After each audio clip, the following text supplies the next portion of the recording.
The philosophers were a secret society of power brokers formed in a pact between the US, Russia, and China in the early 20th century.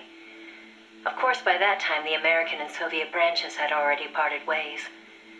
But there were those among the remaining Russian philosophers not entirely happy with the one-party communist state. The boss reached out to them. She arranged clandestine meetings in Berlin, hoping to find a way into OKB-1, the Soviets' premier design bureau. She worked tirelessly to win their sympathy, in some instances using huge sums of cash, in others, by helping them over the Berlin Wall. It was a dangerous game to be playing. The philosophers had everything on her, and not just information either. She'd given birth to a child on the battlefield, only to have them immediately snatch it away. I know she told you that story. If that child was in the hands of the Soviet philosophers, she'd be putting more than just herself in danger. But she did what she had to do. At the time, the Soviet Union was believed to have an arsenal of missiles far greater than that of the United States. If that proved to be the case, Moscow would be free from the yoke of nuclear deterrence, raising the possibility that the Soviets might actually launch nukes if they felt it necessary. As you know, the so-called missile gap turned out to be a Soviet bluff. Moscow had gone to incredible lengths to perpetuate the lie. In fact, the whole space race was really just a part of an elaborate ruse. Only we didn't know that at the time. She used to joke that even she swallowed the whole missile gap story, hook, line, and sinker. She put her life on the line, for the sake of her country, to prevent nuclear war. And it was because of her sacrificial efforts that America succeeded in placing a sleeper agent inside OKB-1. NASA began to receive huge volumes of technical data from the Soviet program. By the end of 1959, they'd succeeded in sending a chimpanzee named Sam on a ballistic rocket flight. The rocket never left the atmosphere.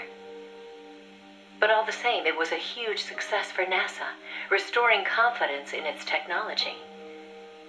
Then, just when the operation was starting to produce results, the CIA came calling. "You're a war hero," they said. "No need for you to dirty your hands with this sort of black ops. We'll take it from here." In effect, they wanted to reap the rewards for themselves. But the boss didn't object. "My part is over," she said. "I don't care what you do with the data now."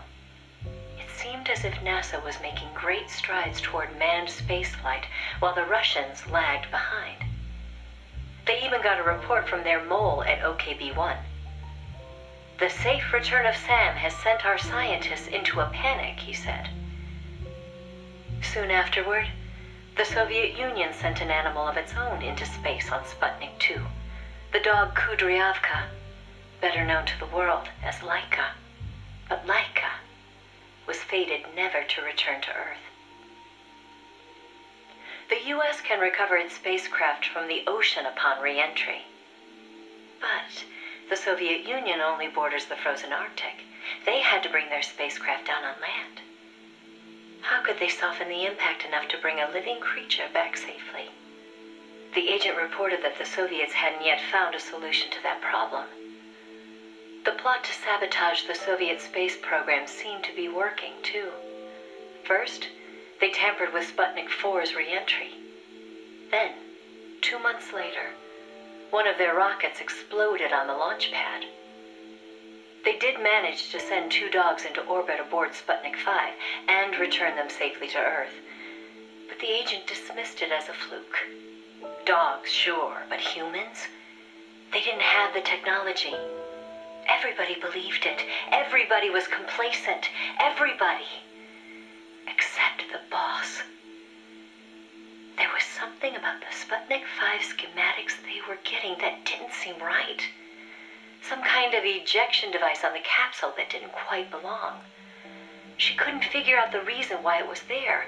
What was it supposed to eject? NASA shrugged off her concerns. They figured it was probably meant to eject the flight recorder in case of an accident. The boss boss pleaded with them to investigate, but the CIA wasn't having it. They probably thought she was trying to reclaim some of the glory for herself. The boss wouldn't give up. She decided to head to the Soviet Union herself, alone, without any backing from the CIA. By the beginning of the next year, 1961, she'd succeeded in infiltrating OKB-1. That's when she saw the truth for the first time.